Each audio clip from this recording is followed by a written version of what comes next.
ఒక్క నిమిషం ఆగండి. నేడు మన భారతదేశ భవిష్యత్తు మీ అందరి చేతుల్లో ఉంది. మన దేశ ప్రధానమంత్రి అయినటువంటి నరేంద్ర మోడీ గారు దేశ ప్రజలను ఉద్దేశించి ప్రధానంగా 10 రకాల సూచనలు చేయడం అనేది జరిగింది.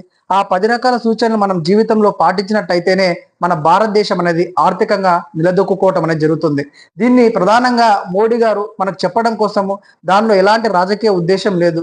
చాలా మంది వ్యక్తులు ఈ యొక్క విషయాలపైన రాజకీయ దురుద్దేశంతో వీటిని వక్రీకరించేటువంటి ప్రయత్నం చేస్తున్నారు. కానీ అందులో ఉన్నటువంటి అంతరార్థాన్ని గ్రహించినట్టయితే అది కేవలం మన కోసం, మన భవిష్యత్తు కోసం మాత్రమే ఆయన చెప్పాడన్న విషయం మనందరికీ అర్థమవుతుంది.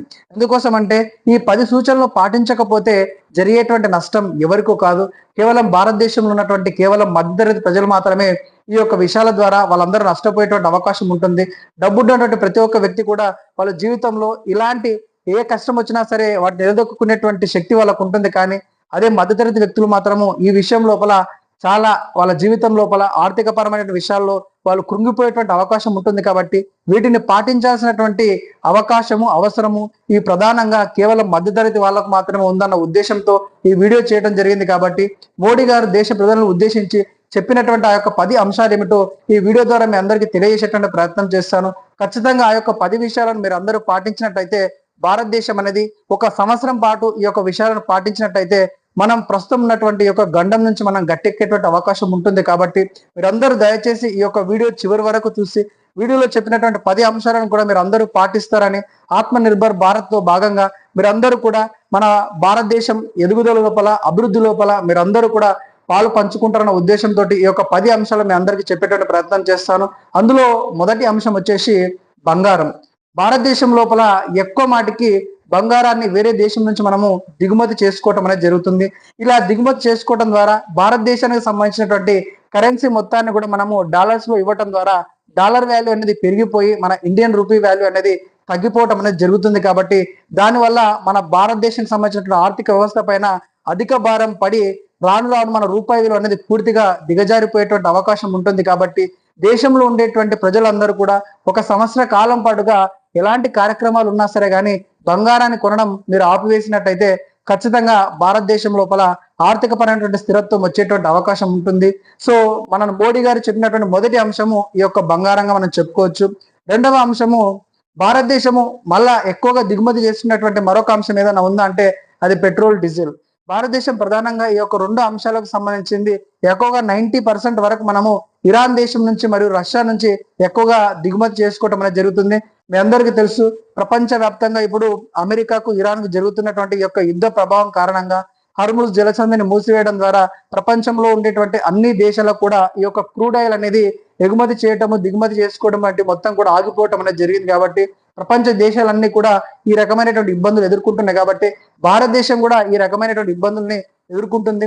మన దగ్గర దాదాపు కొన్ని నెలలకు సరిపోయేటువంటి నిల్వలు ఉన్నాయి పెట్రోలియం, డీజిల్ సంబంధించినవి. కాకపోతే మనం కొన్ని రకాల జాగ్రత్తలు తీసుకోకపోతే ఆ నిల్వలు కూడా తగ్గిపోయి భవిష్యత్తు లోపల మన దేశం లోపల లాక్డౌన్ ఏర్పడేటువంటి పరిస్థితులు కూడా ఏర్పడేటువంటి అవకాశం ఉంటుంది. కాబట్టి ఇప్పుడు మనకు మోదీ గారు చెప్పినటువంటి యొక్క సూచనలు మనం పాటించకపోయినట్టయితే ఖచ్చితంగా అలాంటి పరిస్థితులు మనం ఎదుర్కొనేటువంటి అవకాశం కూడా ఉంటుంది.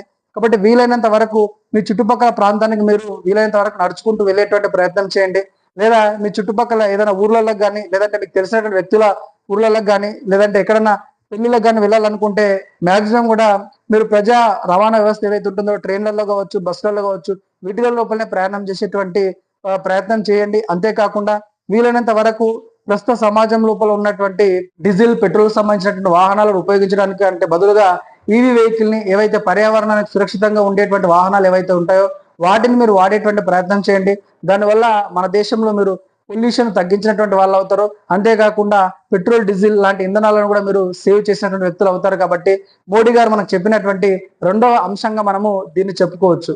మరి అంతేకాకుండా మరి మూడవ అంశం ఏమిటంటే మన దేశంలో ఉండేటువంటి వస్తువులనే మనం కొనేటువంటి ప్రయత్నం చేయాలి. చాలా వరకు మన దేశంలో ఉండేటువంటి ప్రజలందరూ కూడా వేరే దేశాలకు సంబంధించిన బ్రాండ్స్ ని వాటిని కొనడం లోపల ఎక్కువ వ్యామోహం చూపిస్తారు. కాబట్టి అలా చేయటం ద్వారా విదేశీ వస్తువులకు సంబంధించిన వాటిపైన వ్యామోహం పెంచుకోవడం ద్వారా వాటికి డిమాండ్ పెరిగి వాటిని కొనడం కోసం మనం డబ్బు ఖర్చు పెట్టడం ద్వారా మన యొక్క ఆర్థిక వ్యవస్థ అనేది దిగజారిపోయేటువంటి అవకాశం ఉంటుంది. కాబట్టి మన దేశానికి సంబంధించిన వస్తువులను మాత్రమే కొనేటువంటి ప్రయత్నం చేయండి. మరి అంతేకాకుండా మన దేశంలో ఉండేటువంటి దాదాపు చాలా ఐటీ కంపెనీలు అందులో పనిచేసేటువంటి వ్యక్తులందరూ కూడా కొన్ని వేలల్లో ఉంటారు. వాళ్ళందరూ కూడా ప్రతిరోజు కూడా చుట్టూ ఉండేటువంటి ట్రాన్స్పోర్ట్ సిస్టమ్ ఏదైతే ఉంటుందో, మెట్రోలు కావచ్చు, లేదంటే రైల్వే వ్యవస్థ కావచ్చు, బస్ సిస్టమ్ కావచ్చు, వీటిని ఉపయోగించుకునేటువంటి ప్రయత్నం చేయండి. దాదాపు వీటన్నిటికంటే బెస్ట్ ఆప్షన్ ఏదైనా ఉందా అంటే వర్క్ ఫ్రమ్ హోమ్. మీరు ఇంట్లోనే ఉంటూ మీ కంపెనీకి సంబంధించిన వర్క్స్ చేయడం ద్వారా మీరు పెట్రోల్ని కానీ డీజిల్ని కానీ సేవ్ చేసినటువంటి వ్యక్తులు అవుతారు. కాబట్టి ఈ యొక్క విషయాన్ని కూడా నరేంద్ర మోడీ గారు మనకు తెలియజేయడం అనేది జరిగింది. చాలా మంది ఈ సమయం లోపలనే విదేశీ పర్యటనలకు, ప్రపంచంలో ఉండేటువంటి వివిధ రకాల దేశాలకు ప్రయాణిస్తూ అక్కడ టూరిజం చేయాలని చాలా మంది వ్యక్తులకు ఆలోచన ఉంటాయి.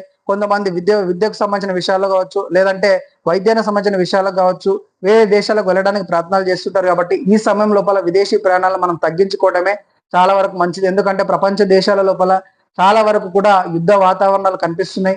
ఏ దేశంలో ఏ రకమైనటువంటి పరిస్థితులు ఎప్పుడు ఎలా ఏర్పడతాయో ఎవరు కూడా ఊహించలేరు. కాబట్టి వీలైనంత వరకు మన దేశంలోనే ఉంటూ మన దేశానికి సంబంధించినటువంటి విద్యను, మన దేశానికి సంబంధించినటువంటి మెడికల్ సిస్టమ్ ని మీరు ఉపయోగించుకునేటువంటి ప్రయత్నం చేయండి. భారతదేశంలో చాలా వరకు మధ్యతరగతి ప్రజలందరూ కూడా పెళ్లిళ్ళ విషయంలో కావచ్చు, లేదా ఇతర ఏవైనా కార్యక్రమాల విషయాల లోపల ఎక్కువగా ఆడంబరాలు చేయటం అనేది జరుగుతుంది. సో ఆ విషయాల లోపల కూడా మనం ఖర్చులు తగ్గించుకున్నట్టయితే ప్రస్తుత కాలం లోపల, ప్రస్తుత సంక్షేమ పరిస్థితుల లోపల మీ యొక్క కుటుంబం అనేది సేఫ్ జోన్ లో ఉండేటువంటి అవకాశం ఉంటుంది. కాబట్టి మీరు ఖర్చులు తగ్గించుకొని వీలైనంత వరకు మీ యొక్క కుటుంబ సభ్యులని తక్కువ మొత్తంలో, తక్కువ ఖర్చు లోపల ఆ యొక్క కార్యక్రమాలను నిర్వహించుకున్నట్టయితే ఖచ్చితంగా ఆర్థికంగా కూడా మీ కుటుంబం అనేది సేఫ్ జోన్ లో ఉండేటువంటి అవకాశం ఉంటుంది.